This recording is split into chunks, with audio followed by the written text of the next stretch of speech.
The 50, il nuovo reality di Prime Video, è entrato nel vivo, dato che sono avvenute diverse eliminazioni anche importanti. Qui, essendo tutto guidato da coloro che vincono le prove, si viene a creare un meccanismo molto molto particolare. Infatti abbiamo avuto già fuori personalità come Antonella Elia, Antonella Mosetti, Federico Fashion Style, che a livello di dinamiche sono stati molto protagonisti nelle prime puntate e nei primi giorni di reality. Adesso invece chiaramente il web ha cercato di mettersi d'accordo, di fare gruppo per eliminare coloro che provengono dalla televisione. Per esempio anche Paolo Noise è stata un'altra vittima di questo accordo che hanno fatto. Per carità è tutto lecito, però probabilmente si sarebbero dovuti svegliare anche un po' di più i cosiddetti over, perché Paolo Noise è dalla prima puntata che sosteneva che quelli del web avrebbero potuto farli fuori se avessero voluto, proprio perché comunque erano tanti, avrebbero potuto fare gruppo, e praticamente stanno facendo così. All'inizio no, però a un certo punto hanno capito l'andazzo dello show e quindi hanno deciso di seguire una determinata linea. Sorprendentemente non è stata eliminata Elena Prestes, che in una sola prova che ha perso è riuscita praticamente a salvarsi in uno spareggio con la GIS. Molto molto sorprendente, ripeto, perché Elena è forte e qui devo dare ragione a Paola Caruso, hanno sbagliato a votare, perché ovviamente in termini di dinamiche da spettatore io sono felice che sia rimasta perché è una concorrente importante, ma per coloro che sono in gioco con lei, che si giocano quindi la vittoria, è chiaro che invece sarebbe stato meglio non averla tra i piedi, perché probabilmente vincerà altre prove e arriverà anche abbastanza lontano. Elena sicuramente, essendo rimasta in gioco, è una seria candidata alla vittoria, così come lo sono anche altri ex Grande Fratello, altri ex reality. Abbiamo Shaila Gatta che ha fatto la stessa edizione del Grande Fratello di Elena Prestes, si sono scontrate in maniera incredibile le due, con un Lorenzo Spolverato di mezzo. Qui non c'è Lorenzo Spolverato, c'è una vittoria in ballo. Al momento non ci sono state interazioni tra le due e questo bisogna sottolinearlo, almeno da quello che si è visto, ma presumo che se ci fosse stato qualche scontro interessante l'avrebbero mostrato. Quindi interazioni dal punto di vista di scontri e di robe rilevanti non ce ne sono state. Magari c'è stato qualche parola, qualche scambio, non lo so, forse si sono completamente ignorate, questo non ho idea, però sicuramente sono tra le candidate principali alla vittoria per quello che stanno facendo all'interno del gioco. C'è anche Edoardo Tavassi, che è un altro ex reality, un altro ex Grande Fratello VIP. Lui probabilmente dal punto di vista delle prove fisiche non è proprio eccellente, dipende, è stato anche fortunato in determinati frangenti, però in alcuni giochi sicuramente può essere avvantaggiato, in altri un po' meno, soprattutto quelli fisici, secondo me, rispetto a determinate persone. Per esempio Aurora è stata molto brava nel gioco in cui bisognava staccare la coda all'avversario, perché lei è piccolina, è molto rapida e è stata molto intelligente, perché ha colpito nel momento in cui altri non se l'aspettavano. Poi non è riuscita a vincere quel gioco, però è arrivata fino alla fine, e credo che anche le dimensioni fisiche incidano, perché magari chi è più grosso fisicamente è un po' più limitato nei movimenti, un po' più lento e può essere beffato in quel frangente.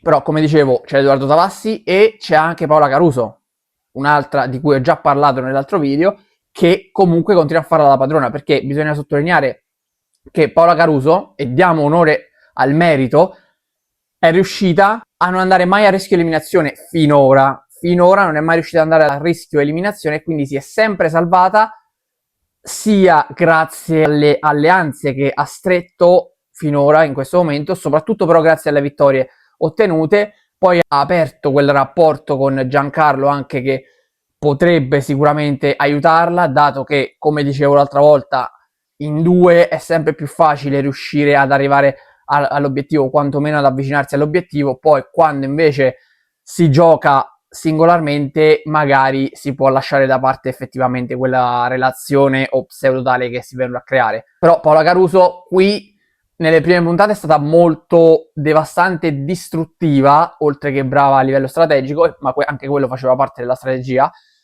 perché ha cercato di seminare zizzania, lanciare la miccia e far esplodere qualcosa a destra e a manca per destabilizzare il gruppo e anche i singoli, e un po' comunque è riuscita a fare quello che fondamentalmente tutti ci aspettavamo da lei. Anzi, secondo me è stata molto molto più astuta di quello che ci potessimo aspettare per quanto ha fatto, e anche lei, nonostante tutto, credo che possa essere una seria candidata alla vittoria per quanto visto, per quanto visto finora. Poi è logico che se Paola Caruso va a rischio eliminazione, viene fatta fuori, viene eliminata sicuramente. Anche di Elena si pensava la stessa cosa, però se con Elena era semplicemente un discorso di forza e di bravura a livello di gioco, e quindi la strategia giusta sarebbe stata eliminarla, qui invece è proprio una questione di rapporti e di relazioni. In molti non la sopportano.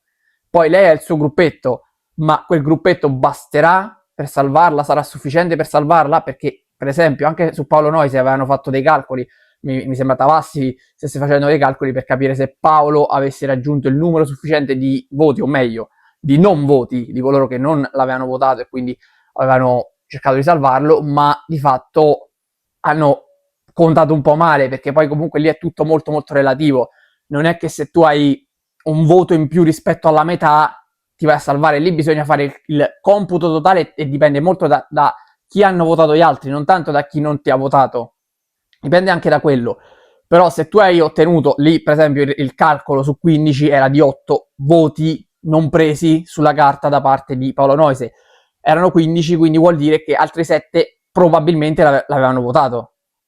Se prendi 7 voti su 15 non sono pochi, e il rischio di essere eliminato è alto. Bisogna capire in quanti poi sono andati a votare determinate persone. Lì è un accumulo di voti, non è che ne devi prendere per forza la maggioranza e con la minoranza sei salvo. Certo, se ne prendi uno o due è altamente probabile che tu sia salvo, ma 7 non sono pochi su 15. Chiusa parentesi. Per quanto riguarda invece poi i possibili candidati alla vittoria, c'è anche Francesco Chiofalo, c'è il Musazzi, ma il Musazzi è più a livello strategico. Anche lui con Tavassi, quella combriccola lì, Federico Fusca, si sono creati un gruppetto e lì l'unione potrebbe fare la forza veramente, potrebbe portarli almeno a giocarsi la vittoria. Poi si vedrà insomma cosa potrà succedere. E Chiofalo invece lo vedo un po' come, sì, ha fatto gruppo ma va molto molto da solo. È un po' un cavallo selvaggio, nel senso che lui si puntava in passato, anche nelle scorse puntate, a qualcuno che l'avrebbe salvato, che invece non l'ha salvato e poi è andato a rischio eliminazione. Nelle prove si sta facendo valere, secondo me, per determinati aspetti, e soprattutto è molto protagonista. È un protagonista assoluto. Lui non ha ancora fatto né Grande Fratello VIP né Isola dei Famosi, tra l'altro per la quale sarebbe anche candidato in vista delle registrazioni che dovrebbero avvenire in estate. Quindi per me è un papabile molto molto importante, non solo per la vittoria ma anche per un reality in futuro. Quindi se Mediaset ci sta pensando, sta facendo bene. Anzi, mi fa strano che non l'abbia già preso in passato, perché può creare delle dinamiche interessanti e può essere un personaggio interessante, poi anche simpatico. Ovviamente alla lunga può stancare per quel suo modo di fare, però secondo me come dinamiche potrebbe essere molto buono anche in altri contesti.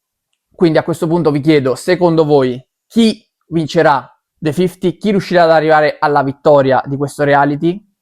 Il destino è già segnato con i nomi più o meno che vi ho detto, oppure ci potrebbe essere una sorpresa proveniente dal web, per esempio Valerio Mazzei, che zitto zitto è stato sempre a rischio eliminazione, ma con l'alleanza con il suo amico Sespo e con altri creator è riuscito comunque, sembra, ad andare avanti e a cavarsela. Tra l'altro lui ha anche dichiarato che lo vincerà questo programma, quindi vediamo se riuscirà a mantenere fede alle sue parole oppure no. Per oggi è tutto, vi do appuntamento alla prossima puntata di Forzinet. Ciao a tutti.